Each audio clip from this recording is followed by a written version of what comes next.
ሚኒስቴር መስሪያ ቤቱ ክትትል ከሚያደርግባቸው የወጪ ንግድ ውስጥ የቅባት እህሎች፣ የጥራጥሬ ሰብሎችና የእንስሳት መኖ ከባለፈው ተመሳሳይ ወቅት ጋር ሲነጻጸር ዝቅተኛ መሆኑና ከሁሉም ምርቶች የተገኘው የውጭ ንግድ ገቢ በ2018 በጀት ዓመት ላይ ይደርስበታል ተብሎ ከታቀደው ከ3 ዓመቱ የመካከለኛ ዘመን እቅድ ጋር ሲነጻጸር የ8 ወር አፈጻጸም ዝቅተኛ የሆነበት ምክንያት ምንድን ነው? የውጭ ንግዳችንን ባለፉት ዓመታት ልዩ ትኩረት በመምራት ብዙ ለውጦች ማምጣት ተችሏል።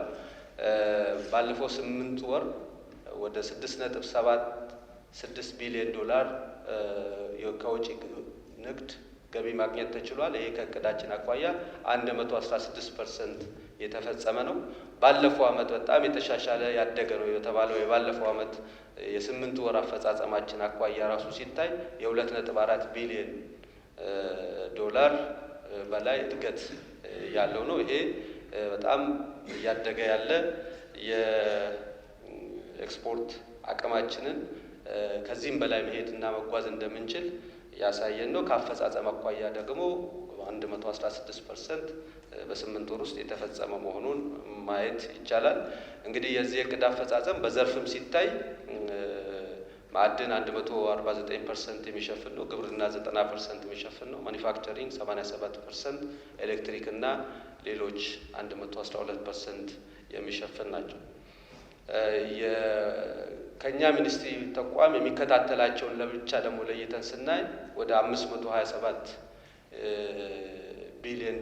ሚሊዮን ዶላር ወይም ደግሞ 87% አፈጻጸም የሚታይባቸው ናቸው። ከዚህ አኳያ በተለይ ከመጠን አኳያ የወጪ ሸቀጦችን ምርቶችን ወደ ውጭ ከምንልካቸው ከ444,772 ሜትሪክ ቶን ወይም ደግሞ ከእቅዱ 85% ወደ ውጭ መላክ ተችሏል።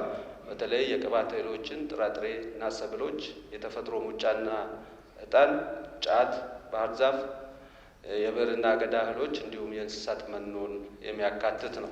ከውጭ ንግድ አንጻር በ8 ወሩ አፈጻጸም ዝቅተኛ የሆነበት የሚለው እንግዲህ ይመስለኛል ከ3 ዓመቱ ፕላኒንግ ካልሆነ በስተቀረ የ8 ወሩ አፈጻጸም የውጭ ንግድ በኢትዮጵያ ታሪክ ተገኝቶ የማይታወቅ ሻል ባለ ከለውጡ በኋላ ሻል ባለ ዓመታት የ2 ዓመት የኤክስፖርት አፈጻጸም በ8 ወር አሳክተናል።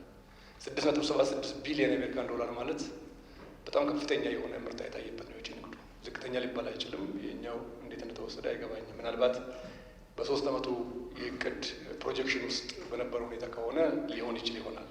በዛም ቢሆን ዘንድሮ እቅዳችን 9.3 ቢሊዮን መድረስ ነው። የእስካሁኑ ስራችን የዓለም አቀፍ የመካከለኛው ምስራቅ ቀውስ ብዙ ካልፈጠረን 10 ቢሊዮን ዶላር መድረስ እንደምንችል ያሳያል። 10 ቢሊዮን ዶላር ኢትዮጵያ ደርሳ አታውቅም።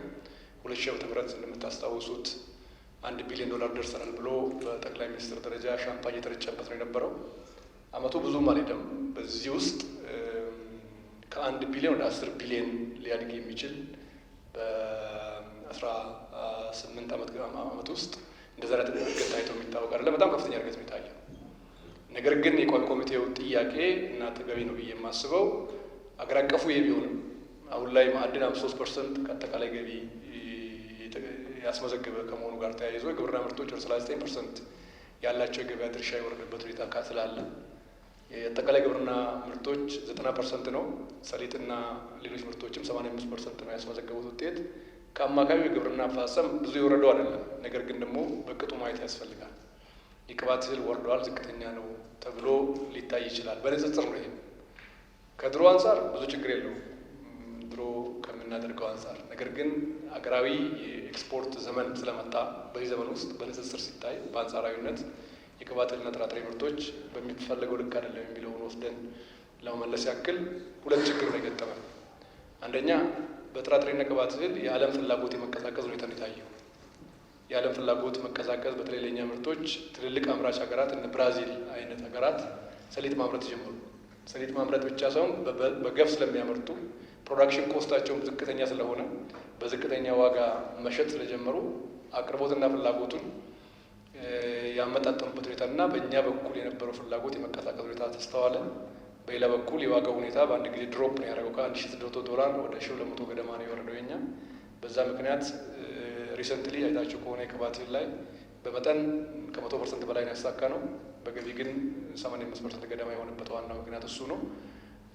ዓለም የሰጠንን ዋጋ ነው የምንቀበለው። ዋጋ ወሳኞች አይደለንም፣ ፕራይስ ቴከር ነን። በዛ ምክንያት በሚቀጥሉት ጊዜያት በጣም ተገቢ ቁጥጥር እየተደረገ ነው ያለው። በየቀኑ ኤክስፖርት ግምገማ ይደረጋል።